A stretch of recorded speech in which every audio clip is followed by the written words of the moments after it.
Арбаға таңылған тағдыр. Елорданың екпеден соң жүруден қалған тұрғыны Анар Хамитованың қайсарлығы көп көргі. Қос аяғы қимылсыз қалса да, алған бетінен қайтпаған келіншек қыздарға сұлулық сыйлап, бұрымдыларға түрлі әшекей бұйымдар дайындайды. Оған қоса ол қос баланың анасы, әрі аяулы жар. Тұрмыста жолыңыз болмай, қиындыққа тап болып жүрсеңіз, келесі сюжетті көріп, мотивация алыңыз. Анар ересек өмірге ерте қадам басты. Мектеп қабырғасында жүргенде ақ сырқаты сыр беріп, бала көңілі ойынға емес, қайтсем де сауығып кетем деген ойға берілді. Қызылшаға қарсы екпеден соң оның өмірі күрт өзгеріп сала берді. Бұл жігіттерім бірте-бірте әлсірей бастады.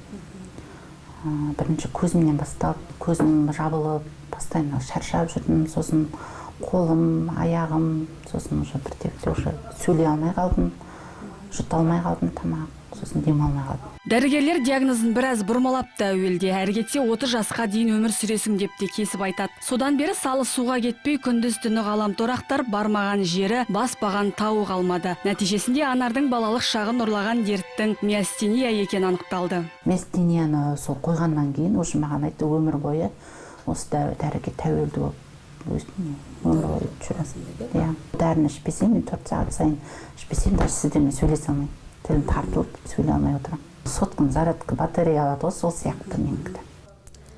Бір қарағанда мына моншақтар зеріккен адамның ермегі секілді көрінуі мүмкін. Алайда біздің бүгінгі сюжетіміздің кейіпкері мынадай әдемі бұйымдар жасау арқылы күнделікті шай пұлының қаражатын тауып отыр.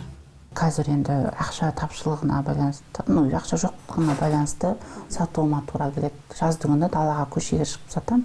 Қысты күні енді осы Инстаграмда ақырындап жүріп жатыр енді. Бағалары қандай мысалы? Тастарға байланысты, например, 8 мм, 10 мм екеуі бір тас. Егер мынадан браслет істесем 1500 болады, а мынадан істесем 2000 болады.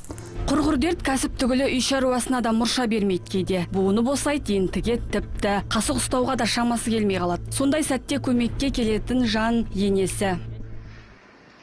Прикиньте, көтеріліп жатыр. Оны кім істеп жатыр, апа? Сен істейсің. Ол кімнің келіні? Менің келінім. Мен ешкім моя любимая десе. Бүгін келінім бірінші рет тамақ істеп жатыр деп қойыңызшы.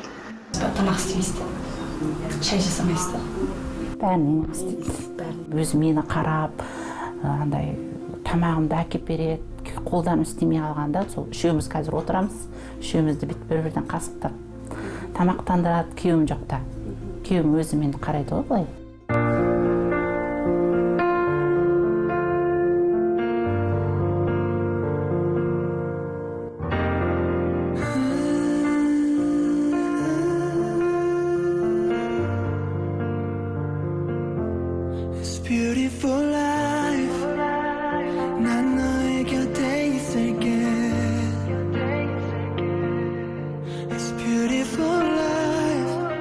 Ал отағасы қол қусырып отырған емес, кәсіптің қайбір түрінен бас тартпай тәп-тәуір табыста тауып жүр.